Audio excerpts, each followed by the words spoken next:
Josué capítulo 20 dice, y habló Jehová a Josué diciendo, habla a los hijos de Israel, diciendo, señalaos las ciudades de refugio, de las cuales yo os hablé por Moisés. Estos capítulos aquí, Josué capítulo 20, Josué capítulo 21, esos capítulos son un poco extraños para nosotros porque hablan acerca de algo a que nosotros no estamos acostumbrados. Hablan acerca de ciudades de refugio. Es un asunto extraño para nosotros. Pero primero, vamos a recontar la historia de Israel. Después de andar en el desierto por 38 años, Israel cruzó el río Jordán y entró a Canaán, la tierra prometida, la tierra que Dios había prometido a Abraham 400 años en antes. Y cuando Israel entró, celebraban los dos sacramentos y después se fueron a la guerra, unida como un solo pueblo, todo Israel peleando junto. Después de 7 años de guerra, Israel había tomado las ciudades más fortalecidas. Habían peleado contra el enemigo más fuerte en la tierra. Y acuérdense quiénes eran estos cananeos, jebuseos. Era gente terrible. Era gente que sacrificaban a sus propios hijos en el fuego de Moloch. Era gente que andaba en bestialidad. Había gente allá que adoraban a dioses falsos y todas las prácticas y costumbres que pertenecen a ese culto malvado. Pero después de 7 años de guerra, Israel había ganado la mayor porción de la tierra. Y ahora, cada tribu es responsable de entrar su porción de la tierra. Josué y Eleazar y las cabezas de las tribus, por suerte, decidieron dónde iba a vivir cada tribu.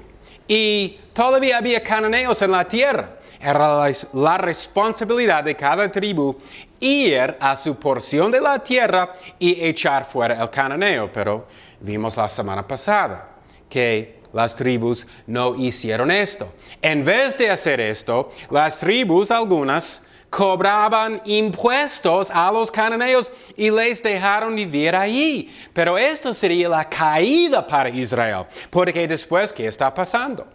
Los hombres de Israel están tomando las hijas de los cananeos, de las personas quienes adoran a los dioses falsos, y también estaban dando sus propias hijas a los hombres de estos malvados en la tierra. Y Dios dijo, echa fuera el cananeo, uno, por el juicio. Ellos, después de todos estos años, cientos de años, generaciones, no se habían arrepentido. Y ahora el hacha de Dios iba a caer sobre ellos para cortarles de la tierra. Pero Israel los dejó vivir allá. Y en hacer eso, Israel seguía las abominaciones de ellos en la tierra. Después encontramos que Israel está yendo tras dioses ajenos que dejaron la adoración del único Dios vivo y verdadero para celebrar prácticas paganas de los dioses falsos y de los cananeos en la tierra. Y al final, Dios sacó a Israel de la tierra, envió a Siria, envió a Babilonia para juzgar a su propio pueblo porque estaban haciendo esto. Dios mandó a Israel echar fuera al cananeo. La segunda razón para que estas cosas no pasen en la tierra. Israel no hizo caso y era su caída. Ahora, en la tierra, habían tribus que aunque entraron para pelear contra los malvados en Canaán, ellos tenían su herencia al otro lado del Jordán, no adentro de Canaán, sino al este del río Jordán. Esto es Rubén, Gad y la media tribu de Manasés. Ellos se quedaron al este del Jordán y no adentro de la tierra prometida. Y la tribu de Leví no recibió herencia. En vez de eso, los dos hijos de José, Manasés y Efraín, recibieron una herencia para tener 12 tribus, 12 porciones en la tierra. Pero Leví no tenía herencia en la tierra. Dios era su herencia y su trabajo era servir a Dios. Leví también vivía por los diezmos de las tribus. El diezmo es 10% de lo que ellos ganaban. Y Dios provee por sus siervos en la tierra, por sus sacerdotes. Tenemos el mismo principio en el Nuevo Testamento. En 1 de Corintios, capítulo 9, versículo 14 dice. 1 de Corintios 9, 14. Así también ordenó el Señor que los que predican el Evangelio vivan del Evangelio. Y en otro lugar también dice que el que da labor por el Evangelio es digno de recibir su recompensa. Lo que está diciendo que el predicador, el pastor, es digno de recibir compensación por la obra que él hace. Por eso, Arthur Pink, que vivía hace una generación, él escribió que donde hay 10 hombres en una iglesia, que esa iglesia debe tener un pastor tiempo completo. Por ejemplo, cada hombre en la iglesia da 10% de lo que gana. Y el pastor gana el promedio de los 10 hombres en la iglesia. En ese caso no van a estar construyendo una casa de adoración. Hoy en día muchas iglesias gastan demasiado dinero ¿en qué? En una iglesia, en un edificio, poniendo muchas cosas que no pertenecen al Evangelio en el edificio. Pero Leví recibió 48 ciudades en Canaán. Y estas ciudades eran alrededor de todas las tribus de Israel, para que ellos podían enseñar la palabra de Dios, para que ellos podían enseñar la justicia y la santidad al pueblo escogido de Dios. Ellos enseñaban a todas las tribus y vivían entre las porciones de todas las tribus. Dios separó a Israel para ser su pueblo amado y dio la ley para ser un pueblo santo. Dios dio sacerdotes y siervos en su tabernáculo y el templo. Como en esta dispensación en que estamos ahora, tenemos pastores y maestros y tenemos las iglesias.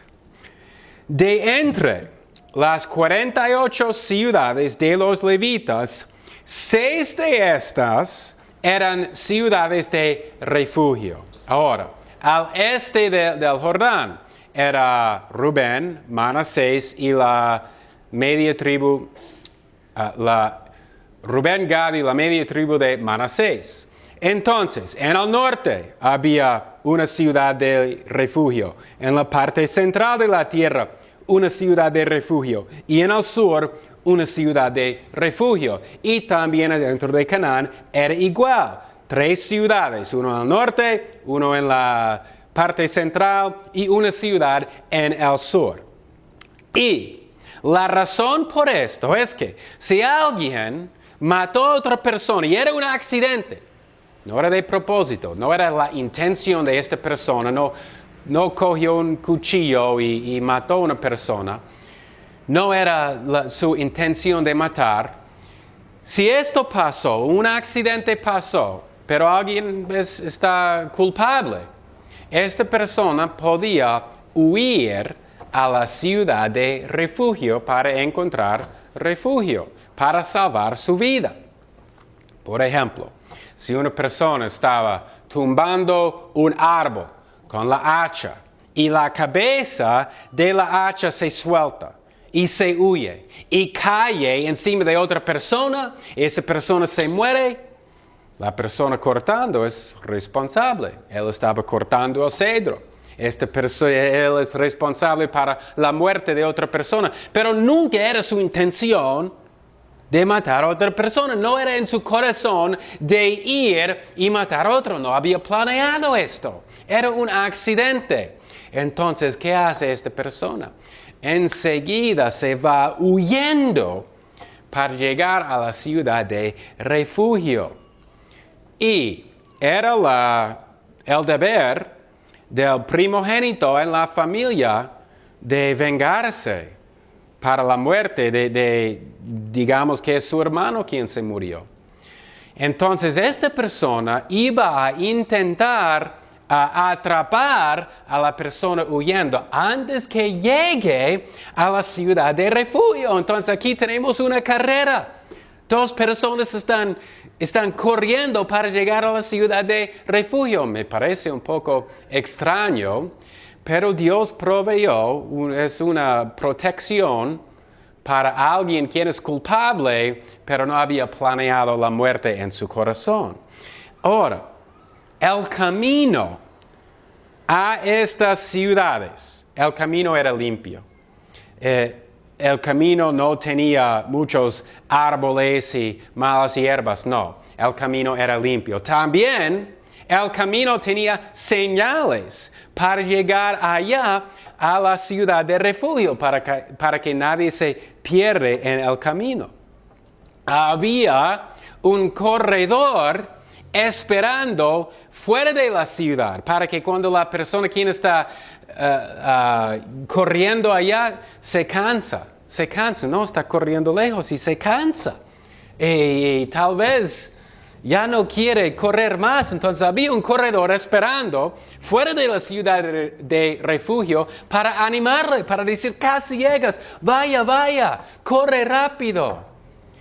Y en la entrada de la ciudad, normalmente en estas ciudades las puertas están cerradas, ¿sí? Porque había peligro en las ciudades, de ataques de otras personas, pero aquí las puertas están abiertas. Los ancianos estaban esperando en las puertas de la ciudad y los ancianos iban a escuchar el caso y ellos iban a juzgar el caso, si esta persona es culpable o si esta persona puede quedar en la ciudad de refugio y no tiene que morir.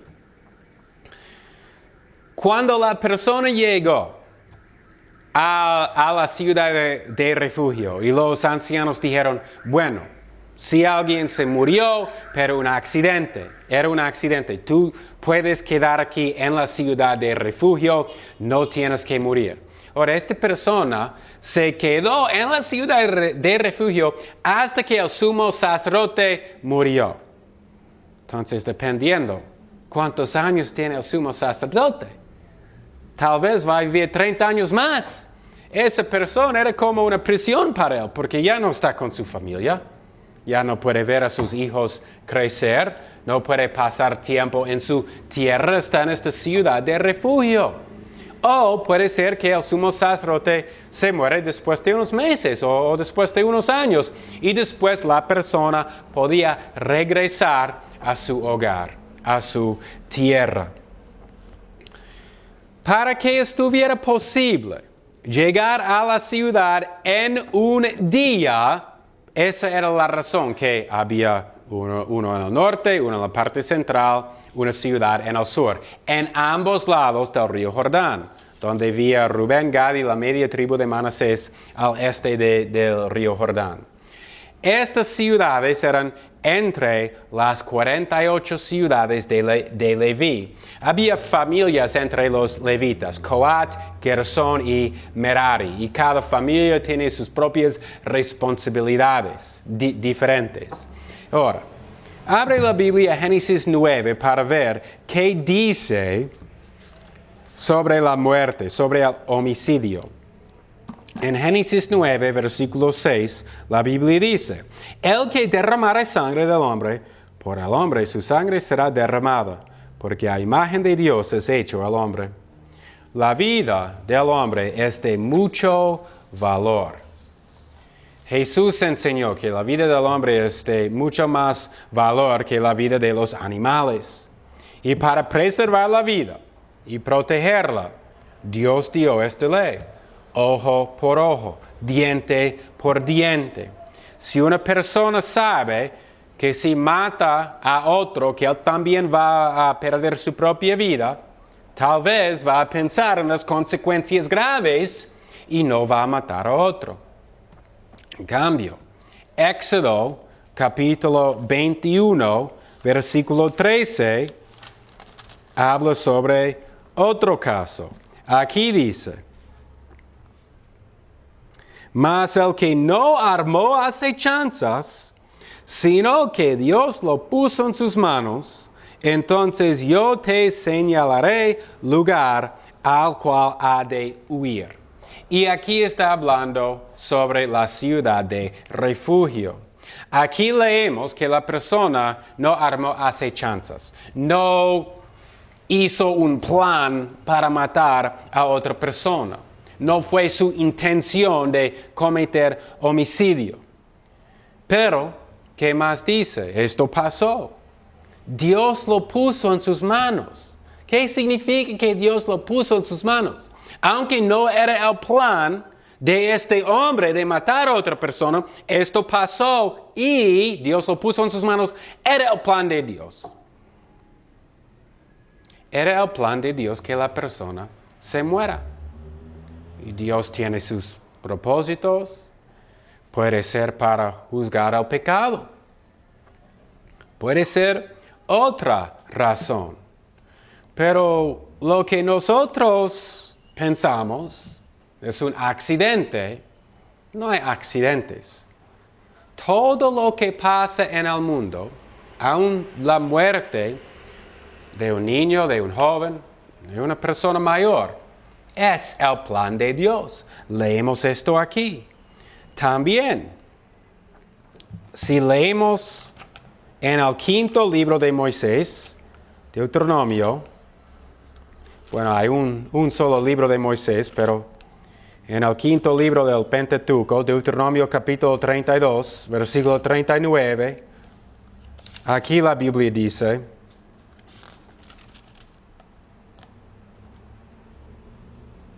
ver ahora que yo soy, y no hay dioses conmigo. Yo hago morir, y yo hago vivir. Yo hiero y yo curo, y no hay quien pueda librar de mi mano. Todo mal que pasa es a causa del pecado. El hombre es responsable. Antes que el pecado entró al mundo, no había muerte, no había enfermedad, no había tristeza, no había sufrimiento. Todo mal que pasa en este mundo es un resultado del pecado. Y el hombre es responsable. Cada uno de nosotros en este momento merecemos una sola cosa, y eso es morir y ir al infierno para una muerte eterna en llama de fuego. Es lo que nuestro pecado merece. Pero Dios es misericordioso. Si no estuviera por su gracia, esto pasaría a todos nosotros. Pero Dios, Él ha ordenado todo. Dice la Biblia: yo hago morir y yo hago vivir. Estas son las palabras de Dios. Nada pasa fuera del permiso de Dios. Lo que significa en realidad es que nada pasa sin el orden de Dios. Si Dios puede prohibir algo de pasar y Dios no lo prohíbe, sino lo permite que pase, ¿no estamos diciendo que Dios lo ordenó? Sí. Entonces, lo que Dios permite, Dios también ordena.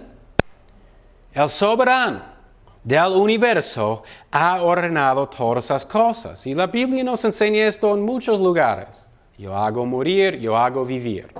Dios lo puso en sus manos.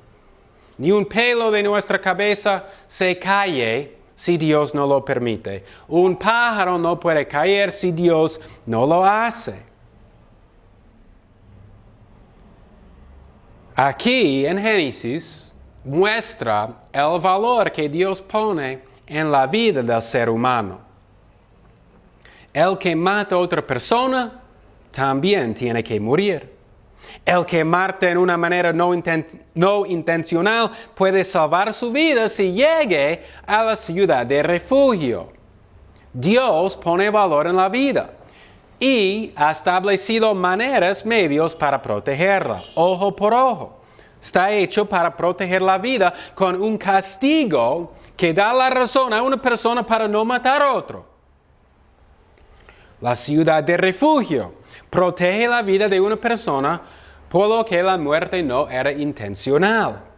Dios pone mucho valor en la vida y así debemos nosotros. Nosotros no tenemos ciudades de refugio donde podemos huir para salvar la vida. Nuestro refugio es Jesucristo. Puede ser un poco difícil de predicar en estos capítulos porque una comparación a esto es imposible. Hay una aplicación y la aplicación es muy fácil, que Jesús es nuestra ciudad de refugio. Nosotros huimos a Jesús para salvar nuestra vida. Es la única manera para salvar la vida, porque sin Jesús nada podemos hacer. Sin Jesús estamos muertos en delitos y pecados. Sin Jesús nosotros estamos yendo al infierno. Y hablando sobre matar a otras personas, ¿qué nos dijo Jesús? En el Sermón del Monte, hablando sobre la matanza, sobre matar, Jesús dijo que si nosotros estamos enojados con nuestro hermano sin razón, que hemos matado a esa persona. Todos somos culpables. Todos. ¿Te has enojado con tu hermano y tú eres el culpable? Seguramente todos nosotros somos culpables. Si nosotros queremos que otra persona se muere, estamos culpables de matar. Tenemos que huir. Este es un pecado. Los pecados no solamente son hechos, sino los pecados también son palabras. Los pecados son pensamientos. El corazón de nosotros es totalmente depravado, dañado. Y nosotros necesitamos cambiar la manera que pensamos por medio de pasar tiempo en la palabra de Dios. Porque si nosotros pasamos mucho tiempo en el mundo afuera, pasando tiempo con otras personas del mundo, escuchando a programas y canciones y programas del mundo, vamos a pensar como el mundo. La única forma de transformar a nuestra mente, nuestro cerebro, nuestra manera de pensar, como dice el apóstol Pablo en el libro de Romanos, es por la palabra de Dios. Es por pasar tiempo en la Biblia. Porque nuestra propia naturaleza pecaminosa pelea contra nosotros. Es una guerra, el espíritu contra la carne. Y esta será una guerra hasta que nuestro cuerpo se cae y está enterrado. Pero nosotros ya no estamos bajo el pecado, ahora estamos bajo gracia. Entonces el pecado no nos debe dominar. El pecado, Romanos 6, ya no tiene poder sobre nosotros. Morimos con Cristo para vivir con Cristo. Estas son las nuevas más preciosas en la historia del mundo, el Evangelio. Nosotros ya no somos sujetos a servidumbre. Charles Spurgeon dijo que todos los pasajes en la Biblia nos deben guiar a Jesús. Y algunos pasajes donde es difícil para encontrar eso. Pero en este pasaje es muy fácil para hacer la aplicación que la ciudad de refugio es Cristo. Vemos esto en los nombres de las ciudades. Sedes significa santo o santidad. Siquem significa hombro. Hebrón, comunión. Bezer significa fortificado, Ramot, eminencia, y Galón, pasaje. Cristo es nuestro refugio. Él es la ciudad hasta donde nosotros corremos cuando estamos en problemas. Él es nuestro sumo sacerdote, quien tiene el poder de limpiarnos de todo maldad y perdonarnos de cualquier pecado, no importa cuán tan grande es. No hay justo Todos nosotros tenemos que correr a Jesús y huir de Satanás porque Él nos quiere destruir. La meta del diablo es atacar a ellos quienes pertenecen al Padre. Satanás no tiene que atacar a las personas que pertenecen al mundo. Ellos ya están en su mano. Satanás quiere atacar a ellos que pertenecen al Padre. Por eso vemos en el Nuevo Testamento qué pasa. Satanás atacando, tentando a Jesús. ¿Qué dijo Jesús a Pedro? Satanás te quiere, Pedro, te quiere destruir, pero yo he orado por ti. Ahí está Jesús en el cielo ahora, orando por nosotros. Él es el sacerdote, quien tiene dos trabajos: intercesión y sacrificio. Y Jesús intercede por nosotros y por eso sabemos que nuestra salvación es segura. Hay seguridad de salvación porque, uno, Jesús está orando por nosotros, y dos, Jesús ofreció el sacrificio de su propio cuerpo por nosotros. Él dio su vida por nosotros porque nos ama. Pero la serpiente antigua, él intenta matar los hijos de Dios. El hijo mayor en la familia perseguía al hombre corriendo a esa ciudad de refugio para atacarle, para atraparle, para hacerle caer. Satanás hace lo mismo a los hijos de Dios, pero Jesús desea nuestra salvación. Él es la puerta que entramos para encontrar la seguridad. Él es la ciudad fortalecida con muros impenetrables. Dios mismo, Jesús, dio su vida en lugar de nosotros. Nuestro pecado es grande porque Dios no tiene pecado. Todos nosotros somos culpables. Seguramente todos nosotros hemos matado a otro en nuestra mente. Hemos querido que otra persona ya no viva. Hemos enojado contra nuestros hermanos. Pero Dios es grande en misericordia. Aunque nuestros pecados son muchos, el perdón de Cristo también es mucho.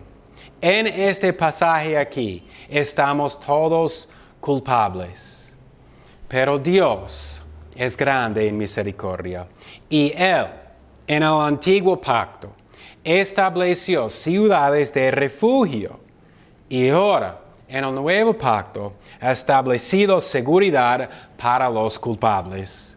Jesús es el camino, Él es la verdad y en Él es la vida. Hay que correr a Él. ¿Y cuando hacemos esto? Yo estaba leyendo Jonathan Edwards todos los días. Tener una cuenta con Dios. Todas las noches, antes de dormir, hacer cuenta, sacar cuenta con Dios. ¿Dónde he fallado? ¿Dónde he pecado? ¿En qué necesito trabajar para mejorarme? Para estar más cerca a Jesús, para ser como Jesús. En los últimos 3 versículos del capítulo 21 en Josué, la palabra todo aparece 5 veces. Dios es fiel y Él entrega todo lo que promete. Podemos leer estos versículos. Abre ahora a Josué, capítulo 21. Y vamos a leer versículos 43, 44, 45. Así dio Jehová a Israel toda la tierra que había jurado dar a sus padres, y la poseyeron, y habitaron en ella. Y Jehová les dio reposo alrededor, conforme a todo lo que había jurado a sus padres. Y ninguno de todos los enemigos les paró delante, sino que Jehová entregó en sus manos a todos sus enemigos. No faltó ni una palabra de las buenas promesas que Jehová había dado a la casa de Israel. Todas se cumplieron. Dios entregó todo lo que prometió. Dios dio a Israel toda la tierra. Dio a Israel toda la paz que había prometido a su pueblo amado adentro de la tierra, libertad de sus enemigos. Y cumplió todas las promesas que había hecho en su pacto con Abraham. Las promesas que Dios hizo a Israel también son nuestras. En el nuevo pacto, estas promesas son espirituales. Cuando Jesús quita nuestro pecado, nosotros también heredamos paz en nuestras almas y reposo de nuestros enemigos. Nosotros también heredamos una tierra, aunque nuestra tierra no es de este mundo. Nuestro Canaán mora más allá de lo que el ojo puede ver. Nuestro reposo en la tierra es eterno. Está en los cielos, en la presencia de Él quien nos amó y dio sí mismo por nosotros. Dios es fiel. Nosotros también necesitamos luchar para ser fieles. Oremos.